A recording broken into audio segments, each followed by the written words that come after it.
Hello hello नमस्ते and good morning सबैजनालाई जसले हेर्नुहुन्छ हेर्नु हुँदैन। यो चाहिँ मेरो स्याटरडेको हाइक। धेरै पछि महिनौपछि धेरैले अब जङ्गलमा होटेल खोल्ने मान्छे मोटाको मोटाइ भयो भनेको भने पनि भए कुरा नि धेरै आयो होइन। टाइम पनि नमिल्ने क्या। अब जङ्गलमा होटेल छ के गर्ने, सामान लिएर जानु पऱ्यो, ल्याउनु पर्ने हुन्छ अनि खाली साधनमा हिँडेको हिँडे हुने। आज तल ढिलै भए पनि त्यही माथि अब घर गृहस्थी भएको मान्छे होइन, फ्याट्ट निस्केर हिँड्न मिल्दैन। त्यही भएर आज 10 बज्न लागे पनि 1 राउन्ड चाहिँ हिँड्नै पर्छ भनेर, प्लस लोकेसनको भिडियो हाइकिङ सर्ट हाइक त्यो मेथलाङ भनेको अति रमाइलो छ होइन।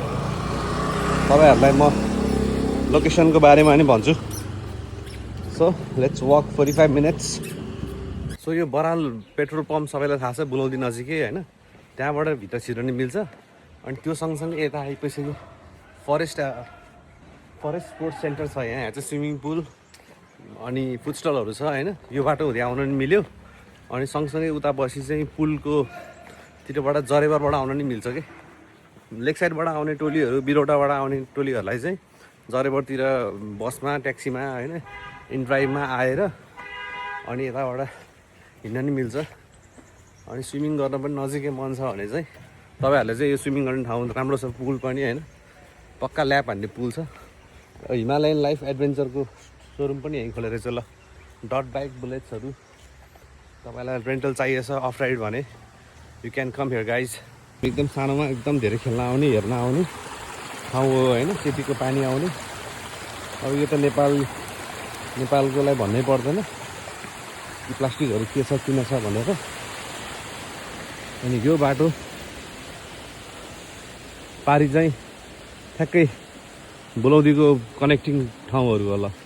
तपाईँहरू लेक साइडबाट आयो भने चाहिँ यताबाट आउनु मिल्छ। अनि यताबाट चाहिँ झरेबाट आउँछ। यता ठ्याक्कै त्यो बुलौदीको ओह्रालोबाट चाहिँ माथि आउने हो कि यो। त्यसपछि हामी जाने यतातिर जङ्गल चढ्ने। धेरै पछि हिँडेको त यहाँ 10 मिनटमै हुन थालिसक्यो। एनिवे गर्मीमा टोपी लाएर समरमा चाहिँ टोपी चाहिँ लाउनु पऱ्यो मस्ट है, नत्र अनि जस्तै डढाउँछ पोखराको घामले। हुन त म अलरेडी डढिसकेको छु मजाले नै होइन। तर गर्मीमा टोपी लगाएर सेड पनि हुने अनि टोपी खोल्यो भने हिट रिलिज पनि राम्रै हुन्छ जस्तो लाग्छ क्या मलाई चाहिँ। इन्स्ट्यान्ट शीतल हुने क्या जुत्ता खोले जस्तै। अब अहिले ढलानको बाटो गर्नै पऱ्यो होइन। तर फरेनर्सहरूलाई मैले थाहा पाए अनुसारले चाहिँ त्यो मान्छेहरूले बनाएको बाटो छ नि, सिमेन्ट हालेको बाटो भन्दा पनि उनीहरूले वर्ल्ड त्यो फुड ट्रेल्सहरू भएकै खोज्दो रहेछ कि। ढुङ्गा छपनीले छाएको बाटो हो भने हिँड्न खोज्ने, न त्यसलाई खासै पक्का ट्रेल भनेर चाहिँ नभन्दो रहेछ। हैया ल यस्तो रमाइलो छ है। सेड नै सेड, फरेस्ट। त्यही भएर यो पोखराको जति पनि स्कुलहरू छ होइन, वरिपरिको स्कुलहरूले चाहिँ यो ट्राभल एन्ड टुरिज्म चाहिँ सायद 8, 9, 10 क्लासमा राखेर अनि +2मा पनि एउटा सब्जेक्ट चाहिँ हाल्नै पर्छ कि। किनभने नेपालको इकोनोमीको लागि त त्यो मस्ट निडेड नै हो, त्यही हो नि त।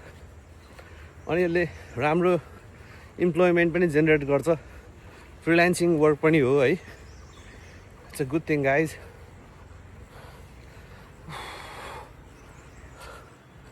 फरेस्ट अन्त अनि 10 मिनट्स हिँड्ने बित्तिकै फुल फरेस्ट भाइब्स। कहाँ हुन्छ यस्तो? अफकोर्स हुन्छ पोखरामा। मेथलाङ नजिकको ट्रेल सबैलाई काम पर्ने बित्तिकै फर्किन नि मिल्ने।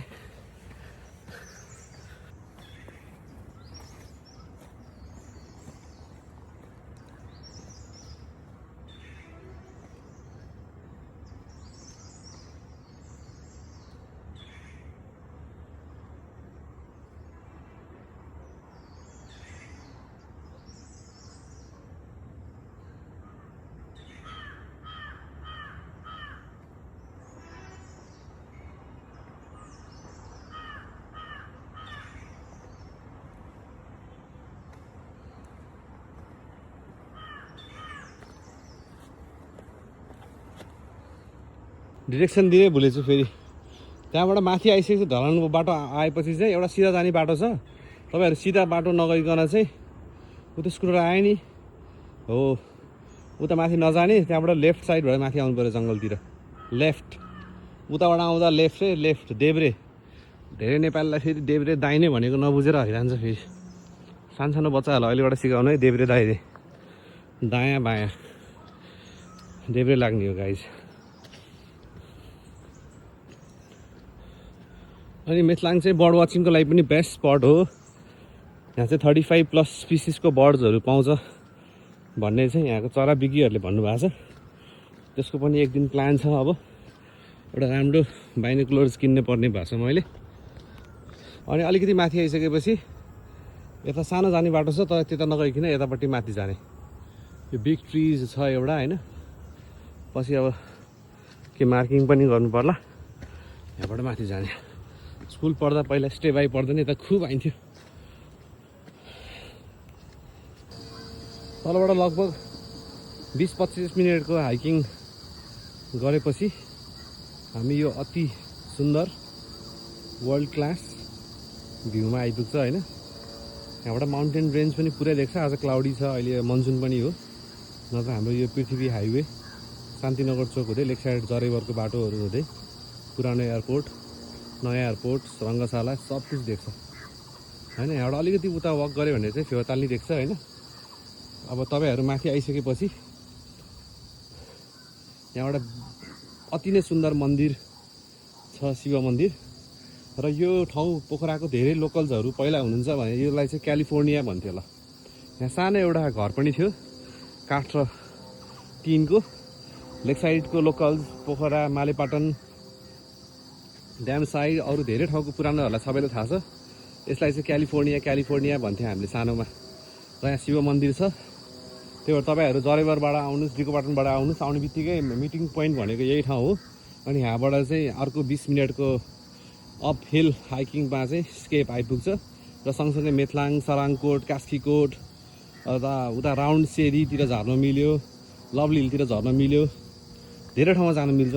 र पहिलाको मान्छेहरूले चाहिँ हाम्रो एन्सेस्टरहरूले मन्दिरहरू पनि एकदमै रमाइलो ठाउँमा नै बनाउने होइन। अब त्यसमा साइन्टिफिकल रिजन्सहरू पनि थियो होला होइन। राम्रो ठाउँ भएपछि मान्छेलाई आएर विश्राम पनि गर्ने भए।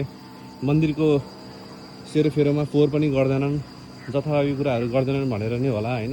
र यसमा एउटा डिभाइन एनर्जी पनि हुन्छ मन्दिर भन्ने बित्तिकै। र सँगसँगै अब यसमा के कुरा पनि जोड्न चाहन्छु भन्दाखेरि चाहिँ लेक साइडलाई टुरिज्म हब चाहिँ एउटा होटेलले, एउटा रेस्टुरेन्टले मात्रै टुरिज्म हब बन्ने होइन। त्यो एउटा सर्टेन आफूलाई चाहिँ होला, एउटा होल कम्युनिटी, होल सिटीलाई नै डेभलप गर्न सक्यो भने, हिजो मैले एउटा सानो क्लिपमा नि भनेको थिएँ होइन, उनीहरूको स्टे लङ गर्नु पऱ्यो कि।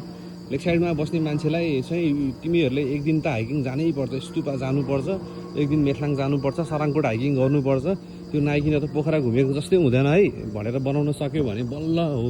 त्यही भएर सँगसँगै उताको डेभलपमेन्ट कमिटी, अब यताको सङ्घ संस्थाहरूदेखि लिएर प्रदेश सरकार, पर्यटन मन्त्रालय सबैले यो मेथलाङ नजिकै, लेक साइड नजिकै रहेको जङ्गललाई, स्तुपा पुम्डीकोटको यो सबै जङ्गललाई चाहिँ एउटा अति बेस्ट हाइकिङ ट्रायल बनाउन कोसिस गरियो भने चाहिँ फरेनर्सहरूको होइन, लोकल अथवा नेसनल इन्टरनेसनल टुरिज्ममा चाहिँ धेरै नै ठुलो योगदान चाहिँ हुन्छ पनि होइन। र मान्छेहरूलाई अति नै मन पर्ने पर्छ होइन। रमाइलो पनि छ, डिजर्भिङ पनि छ होइन। अब वन मन्त्रालयसँग कुरा गरेर 2-4वटा मृग ल्याएर छोड्ने हो कि 2-4वटा अब के ल्याएर छोड्ने हो होइन। चितवनभरि फालाफाल वाक्क दिक्क भएको छ, यहाँ छैन कति पनि।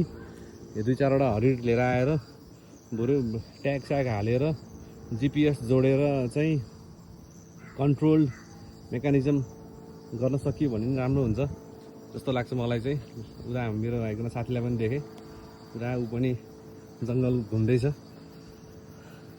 अनि यो चाहिँ अब एउटा मेडिसिन पनि हो क्या, नेचर हाइक भनेको। खास अहिले अब ट्रेन्डिङ छ, इट्स भेरी नाइस। तर इन्टरनेसनल हेऱ्यो भने चाहिँ होइन, यो फिजियोथेरापीहरू गर्ने, साइकेट्रिकदेखि लिएर अहिलेको मोडर्न डिजिजहरूको लागि यो मोडर्न ट्रिटमेन्ट पनि हो कि।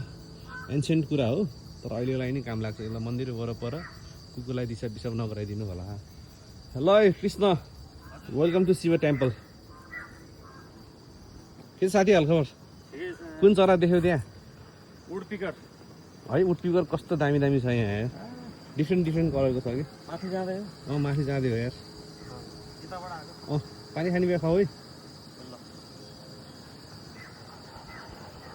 माथिबाट त झरेको तल होइन यहाँ 3 राउन्ड हाले अब यसो ओर्लिन लाग्यो अब तिमी यहाँ बाघ त देखेछनौ बाघ कहाँ देख्यो बाघ मैले पनि देखेँ मृग देखेछौ कि देखेछनौ मृग त धेरै देखियो है ऊ छ कि यहाँ के अरे त्यो बार्किङ डियर माथि छ अँ यता नि घाँस खान आइरहेको छ नि त तर एउटा मात्रै छ कि भेरी स्याड है तिमीले एउटा धेरै देखाएको छैन एउटा मात्रै हो बिचरा देख्दा एकचोटि एउटा मात्रै अँ त नि सबै धेरै होला ग्रुपमा देखिन्छ बिल्डिङ बनाइदियो भने जस्तो जग्गा बनाउँछ न अब रोकियो नि त बनाउँछ न अब अब गाह्रो छ किन उताको त जग्गा प्राइभेट हो नि यो मन्दिर पो सरकारी भयो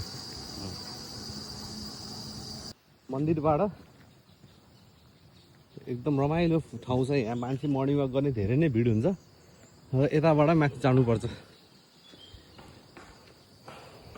यताबाट चाहिँ अनि माथि जानु पऱ्यो गाइस ट्याक्कै यहाँबाट ठाउँ छ है पछाडि बच्चाहरू पनि खेल्न आएको छ अहिले यहाँबाट 20-25 मिनटको उकालो पछि हामी ठ्याक्कै स्केप आइपुग्छु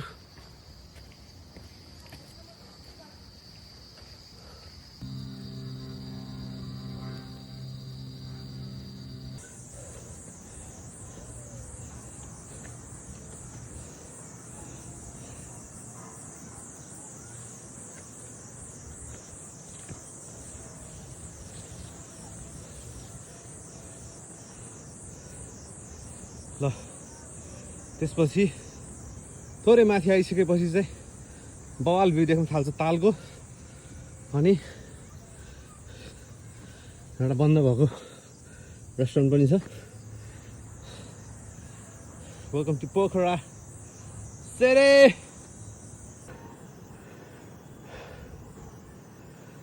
nice sunny day lots of SUP अनि पोखराबाट धेरै ठाउँबाट देखिराख्ने सानो यो कुटी चाहिँ यहाँ पहिला एकजना जापानिज गेस्ट बस्नुहुन्थ्यो यो चाहिँ हाम्रो अङ्कलहरूकै प्रपर्टी हो होइन पछि जापानिज गेस्ट गइसकेपछि अलि भग्नावेश रूपमै छ यो चाहिँ होइन अहिले चलाइराख्नु भएको छैन तल रेस्टुरेन्ट पनि उहाँहरूकै हो खाली ठाउँ छ त्यहाँ अझै र भ्यू चाहिँ यही हो गाइस आउटस्ट्यान्डिङ अति बवाल र यहाँबाट अझै 5 मिनटमा पुगिन्छ हाम्रो डेस्टिनेसन आजको मेरो डेस्टिनेसन चाहिँ तपाईँहरू त अब you can start from anywhere सरङकोटसम्म जानु नै भन्छु बवाल देख्छ भ्यू होइन सनी डेमा पनि दामी छ मन्दिर पनि आज भिड छ भिड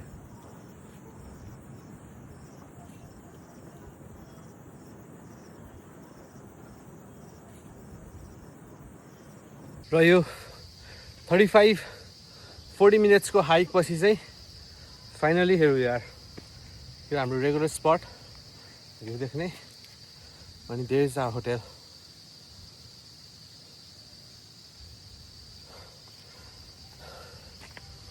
अब यो बिगिनर्सहरूको लागि बच्चाहरूको लागि पनि बेस्ट हो तर राइट नाउ मनसुनमा चाहिँ नगर्नु चाहिँ एडल्टहरू आउनु बच्चाहरूलाई अलिक झ्याउै हुन्छ चिप्लो बाटो छ है अन्त आउनु ग्रिप भएको सुजहरू लगाउनु क्यारी अ बोटल अफ वाटर अनि एउटा दुइटा चेन्जिङ कपडा चाहिन्छ डेस्टिनेसनमा पुगिसकेपछि स्वेट भएको कपडा लगायो भने बिरामी हुने चान्सेस हुन्छ होइन त्यही भएर मस्ट वेलकम